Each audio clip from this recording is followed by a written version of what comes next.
El INAMI pronostica lluvias para este fin de semana en la Sierra y la Amazonía y dice que se mantendrán hasta diciembre, marcando así el fin de la sequía.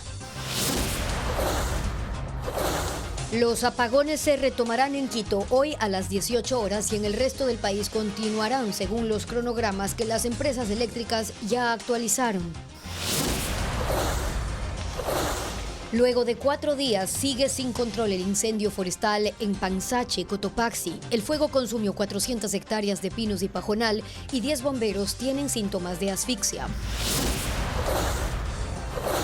El último informe forense de la teniente Pamela Atti da un giro dramático porque cambia las causas de muerte y exculpa a los militares vinculados por ese hecho. Los 3 municipios más grandes del país se oponen y cuestionan la decisión del gobierno de controlar sus cámaras de vigilancia a través del ECU 911. Decenas de casas arrasadas, 23 muertos, barcos destruidos y más de 2 millones de personas sin servicio eléctrico por el paso del huracán Helen por la Florida y Georgia. Buenas tardes, amigos. Comenzamos Televistazo con el pronóstico de lluvia en el país. Estefi. ¿Qué tal, Gaby y amigos? Buenas tardes. El INAMI indicó que habrá precipitaciones en la Sierra, Amazonía y la costa norte.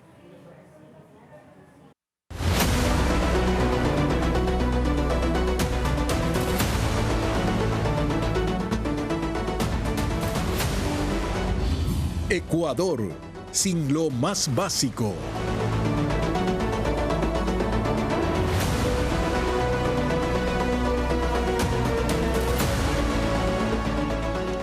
Las empresas eléctricas actualizaron el cronograma de apagones que regirá para la próxima semana. Cada empresa eléctrica se encargó de elaborar los listados con las franjas horarias en las que se suspenderá el servicio. En el caso de Quito, el ministro de Energía, Antonio Goncalves, informó que los apagones se retoman desde hoy.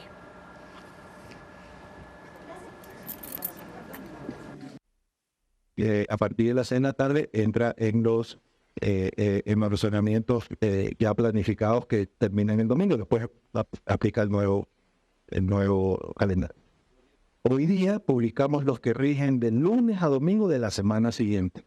Entonces, ya se había planificado para Quito unos cortes. Lo que se hizo fue que se hizo una extensión. No se le cortó al distrito 9, a la zona 9, por el tema del incendio. Según el INAMI, hasta el lunes lloverá en toda la sierra. Si ese pronóstico se cumple, los incendios se apagarán, los caudales de los ríos mejorarán y con ellos la situación de la generación eléctrica del país. Francisco Garcés cuenta qué sucederá en los próximos días. Las lluvias vuelven a la sierra y Amazonía. El agua ayudará a apagar los incendios y también a que los caudales de los ríos se recuperen y mejore la distribución de agua y producción eléctrica. El monitoreo del INAMI muestra el cambio. Este viernes empezaron las lluvias en Zamora, Loja y Morona y durante el fin de semana se extenderán a toda la sierra y gran parte del oriente. En Quito pueden ser intensas desde la tarde del sábado y se mantendrán al menos hasta el lunes. Entre el día martes, miércoles, jueves, viernes, incluso la próxima semana en la capital, podríamos tener una reducción en la distribución de las lluvias. Podría darse un evento un poco más aislado, más bien en la zona sur. Tienden a ya no ser tan prolongados los días sin lluvias. Las lluvias que se avecinan serán el fin de la sequía en el país. Ayudarán a aplacar los incendios en algunas zonas y aumentar el caudal de los ríos.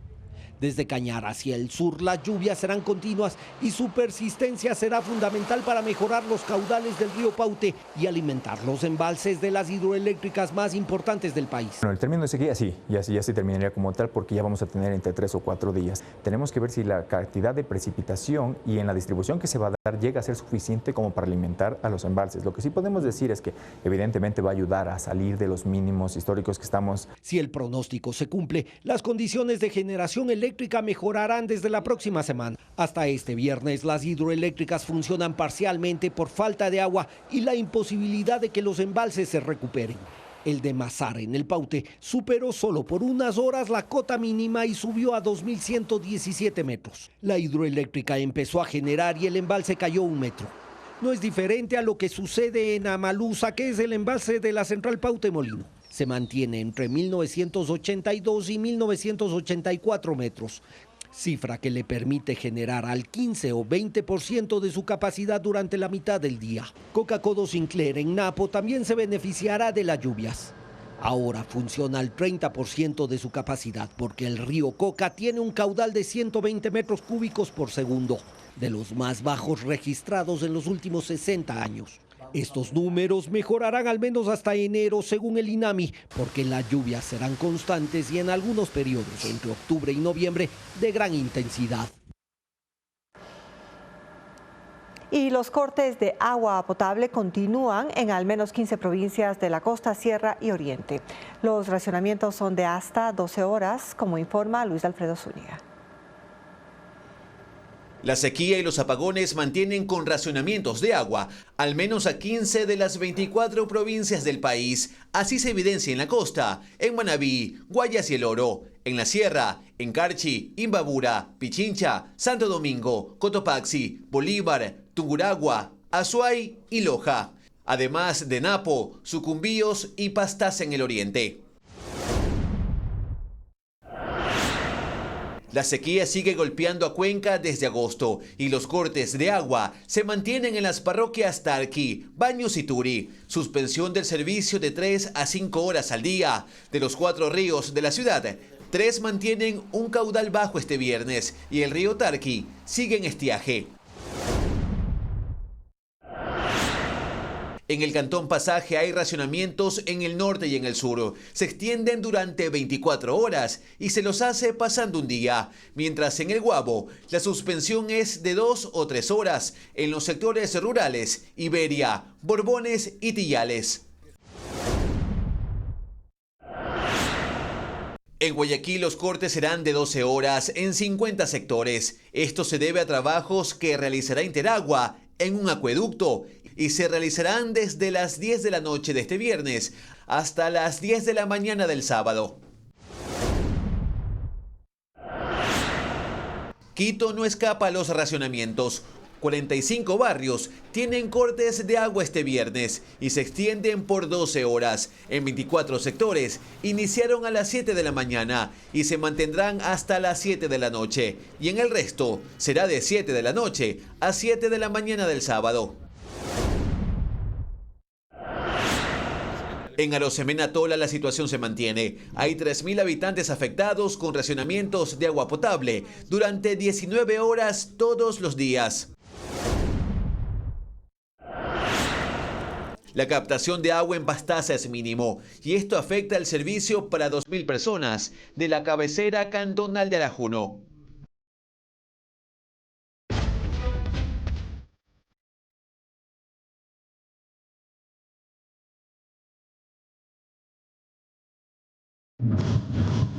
Quito, en modo resiliencia.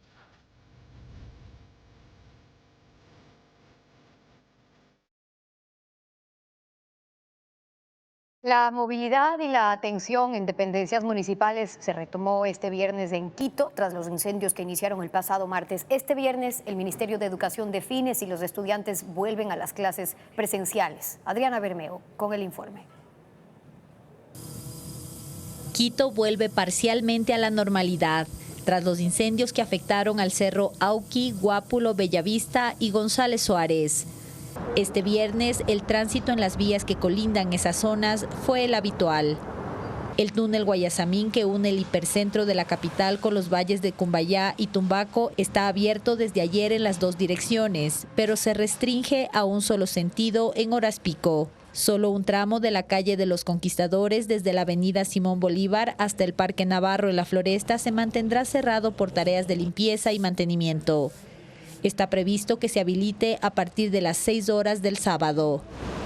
Habrá apagones en Quito desde hoy a las 18 horas y durante el fin de semana en los horarios previstos. El Ministerio de Energía anunció que a partir del lunes 30 de octubre los cortes serán 2 o 3 veces al día y de hasta 5 horas cada apagón. Las clases se mantienen virtuales. El Ministerio de Educación revisa informes sobre la calidad del aire y esta tarde anunciará las disposiciones para la próxima semana. Los funcionarios municipales volvieron a sus oficinas. Las administraciones zonales, agencias metropolitanas y el municipio atendieron en sus horarios habituales. En los páramos de Panzache, al oriente de La Tacunga, aún persisten 2 puntos del incendio forestal que ha consumido 400 hectáreas de vegetación. Los bomberos intentan evitar que se contaminen las cuencas hídricas de la zona. Patricio Viera con la noticia.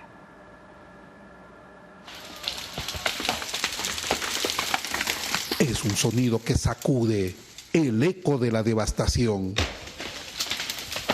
Los pinos reducidos a esqueletos carbonizados tras el paso feroz del fuego hace 4 días comienzan a caer uno a uno en los páramos de Panzache en Cotopaxi.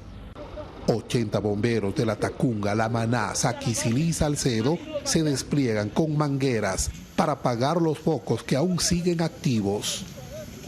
Las labores ahora se concentran en evitar que las llamas alcancen las 10 vertientes de agua que alimentan la cuenca hídrica del Quirindaña, de la cual dependen 15.000 personas que viven en la parte baja de La Tacunga. Normalmente el agua alcanza 1 metro de altura, pero ahora no sobrepasa los 10 centímetros y muestra partículas de ceniza flotando en su superficie.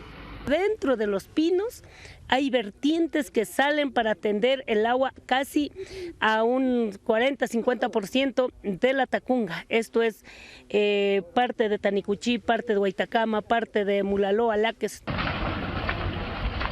El control del fuego se vuelve más difícil.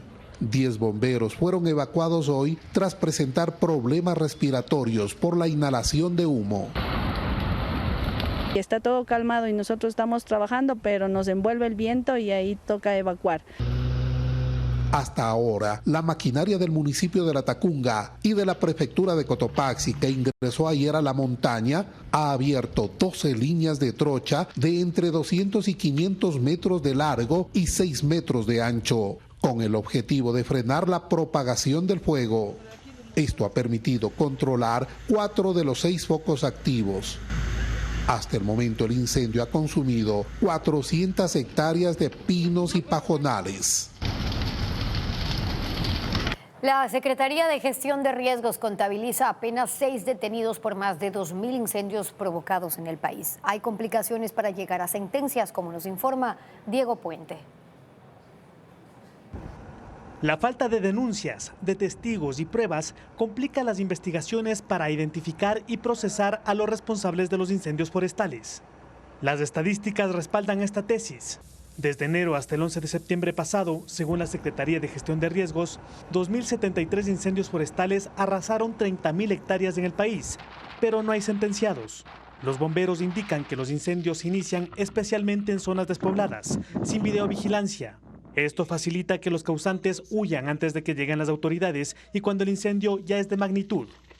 Las llamas destruyen igualmente evidencias y es imposible encontrar huellas de los materiales que usaron los pirómanos.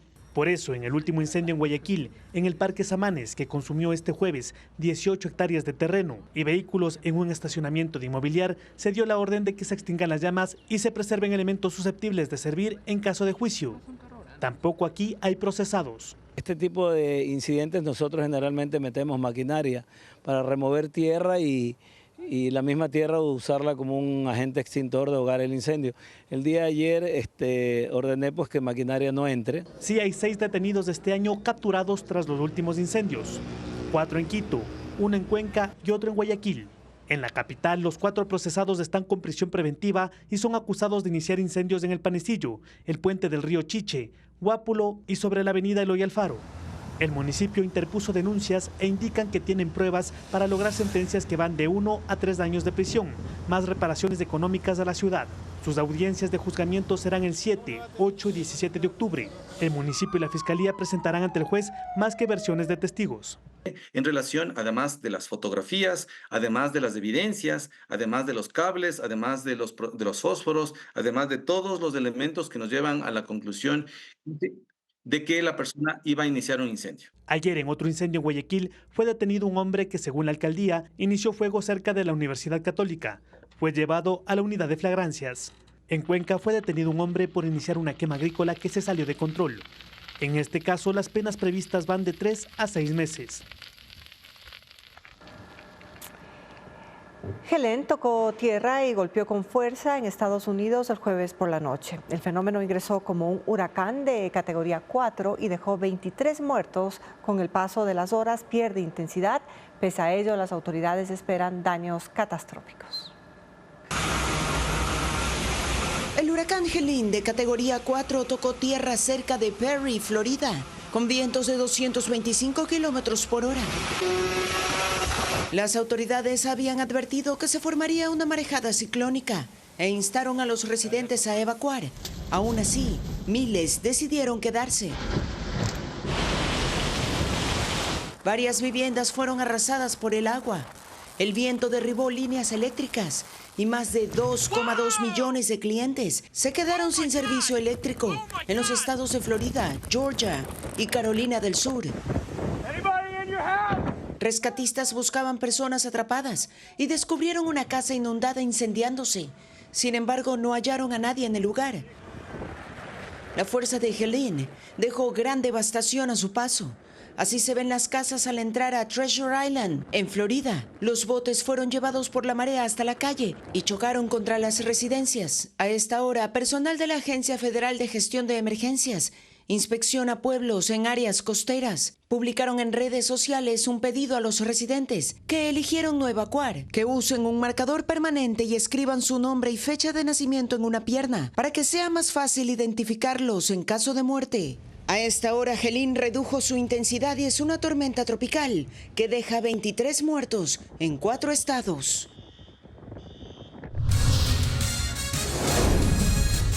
Desde los municipios existen dudas sobre la capacidad del gobierno para controlar los sistemas de videovigilancia que ahora serán administrados por el ECU 911. Ya se lo contamos. Secretarios de Estado, concejales y otros funcionarios renuncian para poder participar en las próximas elecciones. La principal aspiración es ir a la Asamblea. Patricio Díaz informa quiénes dejan sus cargos. La inscripción de candidaturas para las elecciones de 2025 lleva a renunciar a algunos funcionarios públicos. Una de las primeras esta semana fue María José Pinto, secretaria de lucha contra la desnutrición infantil. Renunció este jueves para postularse a la vicepresidencia de la República como compañera de fórmula del presidente Daniel Noboa. Esteban Torres renunció a ser viceministro de Gobierno para buscar una curul como asambleísta nacional. La secretaria jurídica de la presidencia, Michelle Mancheno, deja su función. Será candidata a asambleísta de Chimborazo por el oficialismo. Antes renunciaron a sus ministerios Sade Fritsch, Niels Olsen y Andrés Kushmer, que esperan llegar a la Asamblea por ADN. La Constitución obliga a los funcionarios de libre remoción a dejar sus cargos antes de inscribirse a una candidatura. Y el Código de la Democracia a las autoridades de elección popular a renunciar si se postulan a un cargo diferente al que ejercen. Ese es el caso de 3 concejales de Guayaquil, que este viernes oficializarán su renuncia. Mayra Montaño y Raúl Chávez buscarán ser asambleístas por el movimiento Reto, actualmente aliado del correísmo. Úrsula Strange renunció para participar como candidata al Parlamento andino por el Partido Social Cristiano. En esa misma organización política está previsto que el 2 de octubre, último día para la inscripción de candidaturas, renuncie Henry Kronfle a la presidencia de la Asamblea y como legislador. Diana Pasley hará lo mismo al ser su candidata a la vicepresidencia. Otros funcionarios que deberán renunciar en los próximos días son Cristina Reyes al Parlamento andino porque es candidata a la vicepresidencia por el Movimiento Amigo, y Diana Jacome, asesora presidencial y candidata a asambleísta nacional por ADN. Un nuevo conflicto político se desató por las cámaras que vigilan a Guayaquil, que desde este jueves pasaron a ser administradas por el ECU 911. Diego Cuenca describe este episodio que rompe el trabajo unificado que ambas instituciones hacían desde hace 5 años. Esta vez, la pugna entre el gobierno y el municipio de Guayaquil es por las cámaras que vigilan la ciudad. Aunque fueron compradas por la empresa de seguridad municipal, el ECU 911 ahora debe tener el control absoluto de los dispositivos, pero no ha podido hacerlo, denunció su directora. En el cantón Guayaquil nos han bloqueado el acceso a 16.000 cámaras, por lo cual hemos interpuesto la acción judicial pertinente ante Fiscalía. Este reclamo surge porque el decreto presidencial 397 ordenó que desde la semana anterior las cámaras de los municipios sean administradas exclusivamente por el ECU 911.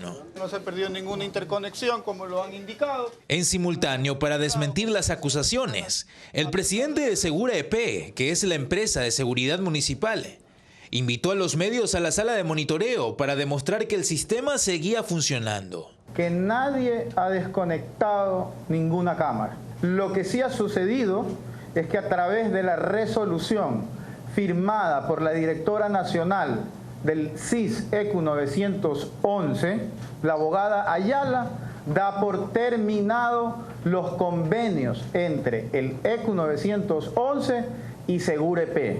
Aunque el gobierno sostiene que esa medida es para articular los sistemas de vigilancia, acabó con el trabajo unificado que desde el 2019 ambas instituciones hacían para atender las emergencias de Guayaquil. Ahora todo volverá a ser como antes, cada quien por su lado.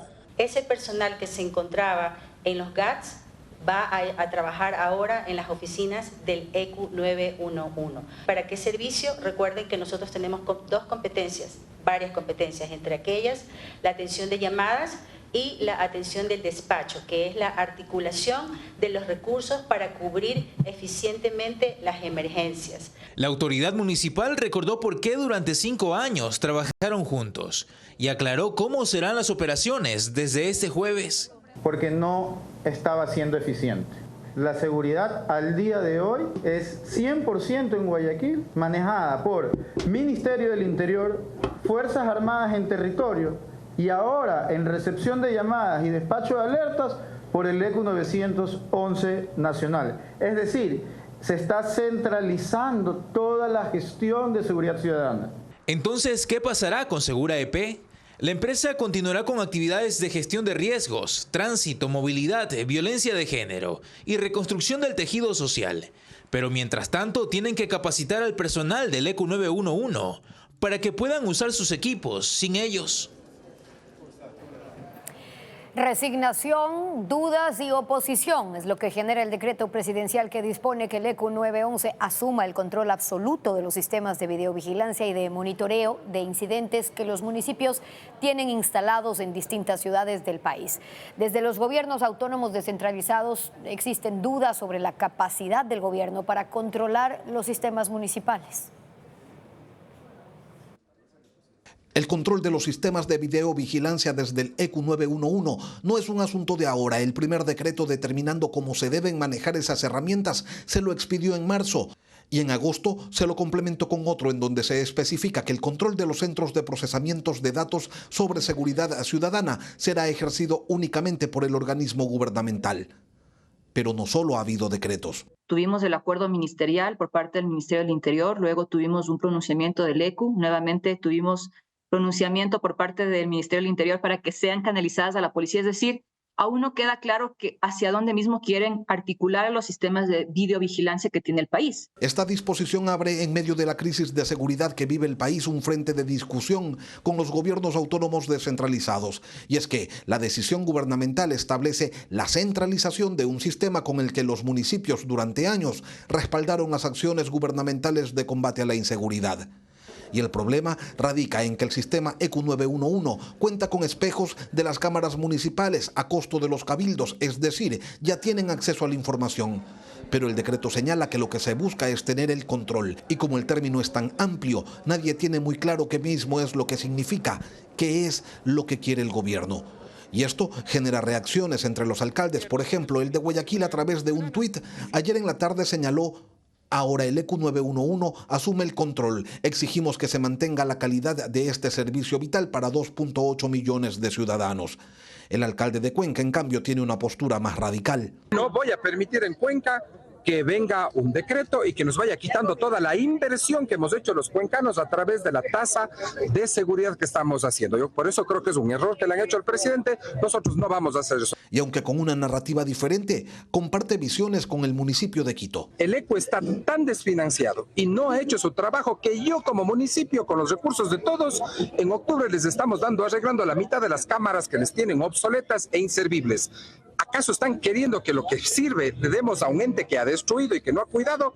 Yo creo que estamos fuera de foco. Durante los últimos años no se ha hecho la inversión necesaria para tener un sistema moderno, así que sería sobrecargar la capacidad que tienen ya ahora mismo ya sobrepasada. El gobierno señala que la disposición se toma para garantizar la protección de los datos personales de la ciudadanía, asegurando que no sean utilizados de forma indebida o sin autorización.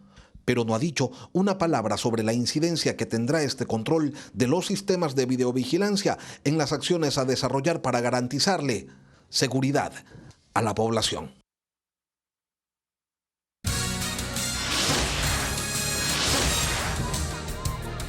Los militares investigados por la muerte de la subteniente del ejército Pamela Ati no fueron acusados por la fiscal del caso. ¿Cuáles fueron los argumentos? En minutos. 6 militares procesados por la muerte de la subteniente del ejército Pamela Ati no fueron acusados por la fiscal del caso. La defensa de la oficial presentará una denuncia por fraude procesal. Paul Romero con la actualización del caso. La investigación de la muerte de la subteniente del ejército Pamela Ati el 29 de julio en la brigada de Selva 19 Napo tomó un giro inesperado. Este jueves la fiscal del caso María Isabel Jiménez se abstuvo de acusar a los 6 militares procesados. Se basó, según dice, en el informe de exhumación realizado 54 días después de su muerte. Este informe forense concluyó que ella murió por un edema pulmonar provocado por intoxicación de alcohol. Esto es totalmente diferente a los resultados de la primera autopsia, realizada 24 horas después. Entonces, el informe de Medicina Legal y Ciencias Forenses, realizado en la provincia de Orellana, determinó que ella murió en forma violenta por asfixia, que su cuerpo tenía politraumatismos, hematomas, presencia de líquido color blanquecino en la vagina, por lo que 4 de los 6 implicados fueron detenidos, en primera instancia, por presunta violación y homicidio. Estos 2 informes son contradictorios y desconcertaron a los familiares de la subteniente. Por eso su abogado presentará una denuncia por fraude procesal contra los responsables de los informes forenses. Estamos diciendo o la médico legal de Orellana se inventó, lo cual es imposible, o los médicos legales que realizaron la exhumación del cadáver no hicieron el trabajo de manera correcta tampoco. Y obviamente hay un engaño al juzgador. Una vez que la Fiscalía notifique el dictamen abstentivo de los 6 militares procesados, la familia Ati elevará el caso a consulta del fiscal provincial de Orellana, quien tiene la última palabra sobre la investigación. Revoque el dictamen, que es lo que va a solicitar esta defensa, y obviamente pase a otro fiscal que tome la decisión correcta. Los 6 militares procesados tienen medidas cautelares. Si el fiscal de Orellana acoge el dictamen abstentivo, quedarán en libertad. El primer ministro de Israel, Benjamín Netanyahu, dijo que la guerra en Gaza se termina si el grupo Hamas se rinde y libera a los rehenes. En un severo discurso en la Asamblea General de la ONU, declaró que Israel ganará esta batalla porque no tiene alternativa. Netanyahu criticó a la comunidad internacional que los acusa por la violencia en Gaza. Benjamín Netanyahu empezaba su discurso señalando que no había pensado en ir a Nueva York porque su país está en guerra, pero que ante las que dijo son mentiras que se dicen sobre Israel, quería poner las cosas claras. Queremos la paz, pero enfrentamos a enemigos salvajes que desean aniquilarnos y debemos defendernos. Sobre la guerra en Gaza señaló que si el grupo Hamas permanece en el poder, va a volver a atacarlos y que deben irse. Recordó el ataque terrorista de Hamas el 7 de octubre, el asesinato de 1.200 israelíes y la toma de rehenes, de los cuales unos 100 siguen cautivos. Ante una delegación de familiares que estaban en el auditorio, dijo: les prometo una vez más que les devolveremos a sus seres queridos. Y habló también a los miembros del grupo extremista Hamas. Tengo un mensaje para los terroristas de Hamas. Dejen marchar a todos los rehenes ahora y esta guerra se acaba. Si no lo hacen, lucharemos hasta que logremos la victoria total. Hamas en suelo palestino y Hezbollah en Líbano están respaldados por Irán. Netanyahu se dirigió también al gobierno de la República Islámica. No hay lugar en Irán al que el largo brazo de Israel no pueda llegar, y eso es válido para todo Medio Oriente, dijo. Netanyahu concluía cuestionando a quienes lo acusan de ser un criminal de guerra, que esos criminales están en otros países como Irán, mencionó, y criticó a las Naciones Unidas al señalar que pintan el mal como si fuera el bien. Israel lanzó un brutal ataque sobre el sur de Beirut y destruyó el cuartel general de Hezbollah en Líbano. El blanco del ataque era el líder del grupo, Hassan Nasrallah. Por ahora no se ha confirmado si murió o si resultó herido en el bombardeo.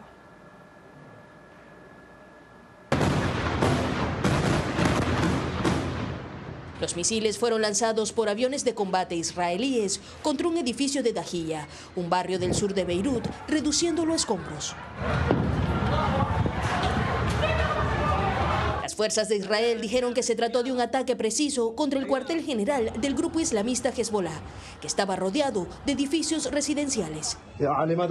Según fuentes libanesas, al menos 6 estructuras quedaron destruidas. El blanco del ataque era el líder de la milicia Hassan Nasrallah, pero por ahora la información sobre su estado es contradictoria. Algunas agencias de noticias aseguran que está bien, que pronto se pronunciará sobre el bombardeo, y otras lo dan por muerto. El primer ministro de Israel, Benjamin Netanyahu, autorizó el ataque desde Nueva York antes de su participación en la Asamblea General de Naciones Unidas. El primer informe de víctimas señala que hay al menos 2 fallecidos y 76 heridos, cifras que irán cambiando cuando se remuevan los escombros. El alcalde de Nueva York, Eric Adams, llegó a una corte en Manhattan para ser procesado por delitos federales por actos de corrupción. Está acusado de haber recibido contribuciones ilegales a su campaña y centenares de miles de dólares en costosos viajes para ejercer influencias a favor de empresarios turcos. Según la Fiscalía, los sobornos incluyeron pasajes de avión, estadías en lujosos hoteles en Turquía, en Francia, en China, en Sri Lanka, en India, Hungría y Ghana. Este mediodía, Eric Adams fue presentado ante la magistrada Catherine Parker para la lectura de cargos. Donald Trump asegura que si gana la presidencia solucionará muy rápido la guerra entre Rusia y Ucrania. Hoy recibió al presidente Volodymyr Zelensky en Nueva York para discutir detalles del llamado Plan de la Victoria. Zelensky estuvo ayer con la candidata demócrata Kamala Harris, quien advirtió que si Ucrania se rinde será muy peligroso. El presidente de Ucrania, Volodymyr Zelensky, presenta en los Estados Unidos su llamado Plan de la Victoria, una serie de lineamientos para fortalecer al país, tanto en el plano militar como en el diplomático, en el camino a ganar la guerra con Rusia. Ha dicho que necesita la ayuda de Washington y sus aliados, espera ser incorporado a la OTAN y ante la proximidad de las elecciones presidenciales en Estados Unidos, estuvo tanto con Joe Biden como con la candidata demócrata Kamala Harris y hoy con el expresidente Donald Trump, que aspira a la reelección. Hay que discutirlo ahora porque no sabemos quién va a ganar, dijo Zelensky en una declaración esta mañana en Nueva York antes de la reunión con Trump, y que comparten la visión de que la guerra debe terminar y que Ucrania debe ganar. Trump dijo: tenemos una buena relación y ustedes saben también que la tengo con Vladimir Putin. Creo que si ganamos vamos a resolver esto muy rápido. Trump, si gana la presidencia, esperaría tener solucionado el conflicto incluso antes de la fecha de posesión del nuevo gobierno.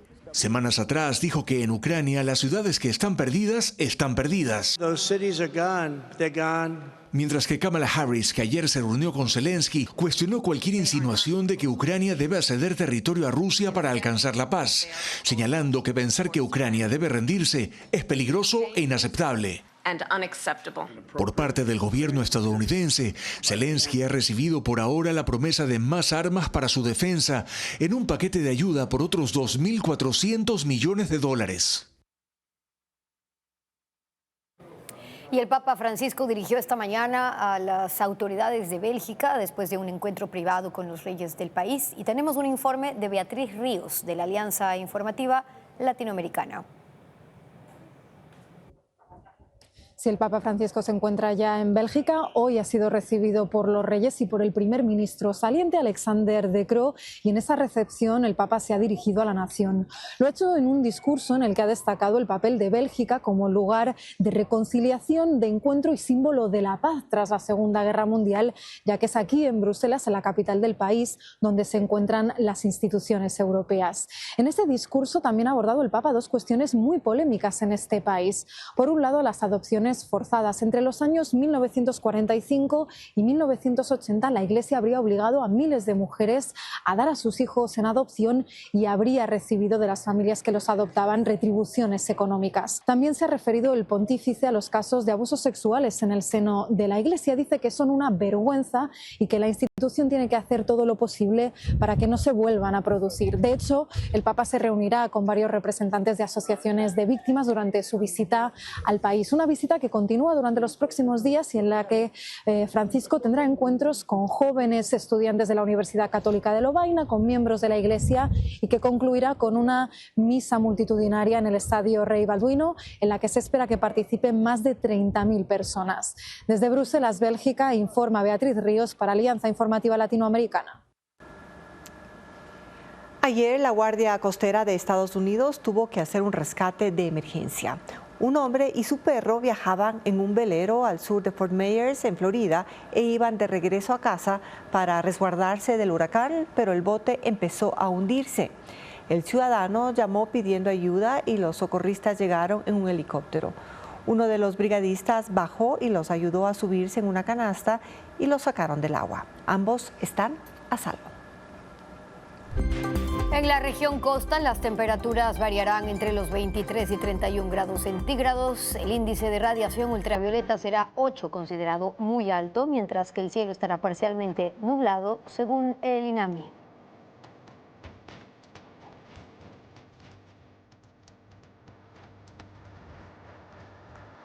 Mientras esta tarde, el INAMI pronostica lluvias en la región sierra. Asimismo, habrá temperaturas entre 18 y 25 grados centígrados. Por su parte, el índice de radiación será 8. Esto se considera muy alto.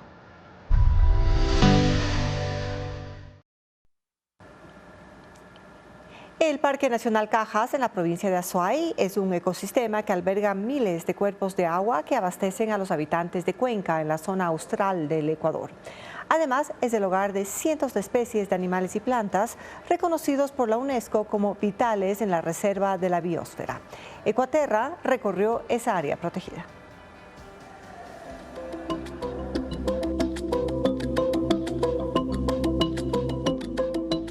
A 2 horas y media de Guayaquil, en la provincia de Azuay, están ubicadas las 28.544 hectáreas del Parque Nacional Cajas. Los turistas, en diferentes senderos, recorren apenas 60 kilómetros.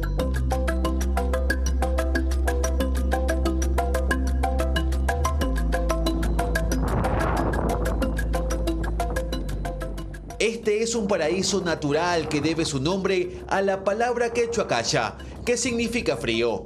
En un día puede haber heladas, lluvia, neblina y sol intenso. La temperatura puede descender hasta 2 grados centígrados bajo cero. Grandes elevaciones protegen una de las principales riquezas, el sistema lacustre. La más conocida es la Laguna Toreadora de 19 hectáreas. Pero este parque nacional tiene 4.265 cuerpos de agua interconectados, de los cuales 180 tienen más de 1 hectárea. Aguas cristalinas y mansas, en las que se reflejan montañas, y también albergan vida.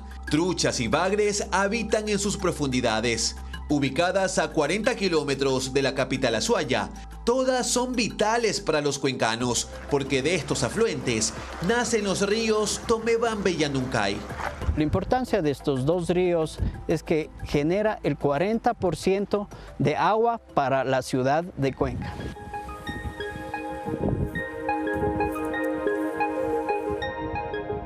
El Cajas prueba que la naturaleza se protege a sí misma en estos meses de estiaje. Sus lagunas han disminuido su nivel, pero sobreviven gracias a los humedales.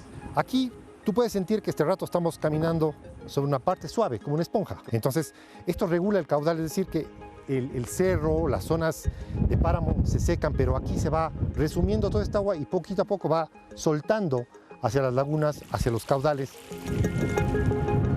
En el Parque Nacional Cajas habitan 214 especies de animales, 152 son aves. Para verlas hay que tener paciencia. Entre ellas está el escurridizo trogón enmascarado, la urraca turquesa o el pato rojizo andino, más fácil de encontrar, ya que reposa en las lagunas. También hay 43 clases de mamíferos que han sido captados por las cámaras de los guardaparques de Tapepe, como el oso de anteojos, el venado colorado y el tapir andino. Además, hay 15 especies de anfibios y 4 de reptiles. La flora brinda un espectáculo de colores. 700 tipos de plantas y 100 de ellas son medicinales. A 4.000 metros sobre el nivel del mar, el paisaje está compuesto en un 80% por pajonales que almacenan agua, bosques con árboles de hasta 4 metros y plantas llamadas tipo, que sirven para evitar el malestar causado por la altura. Primero es un anestésico, ¿no? Y si uno respira, si uno la percibe, la huele, pues le ayuda a descongestionar las vías respiratorias. Más abajo, a 3.160 metros sobre el nivel del mar, el panorama cambia. Un sendero que se recorre a pie lleva al bosque montano alto, caracterizado por un clima fresco y sin vientos fuertes. La vegetación, los árboles, están mucho más próximos a un cuerpo de agua. Los colores de las hojas son más intensos y los árboles alcanzan 13 metros. Resaltan las bromelias por su tono rojizo, que almacenan agua y son microhábitats para insectos y anfibios. Todo crece al pie de la laguna Yaviucu, de 18 hectáreas. Su agua es cristalina y surte a aves y alpacas. Este ecosistema es protegido por 19 guardaparques.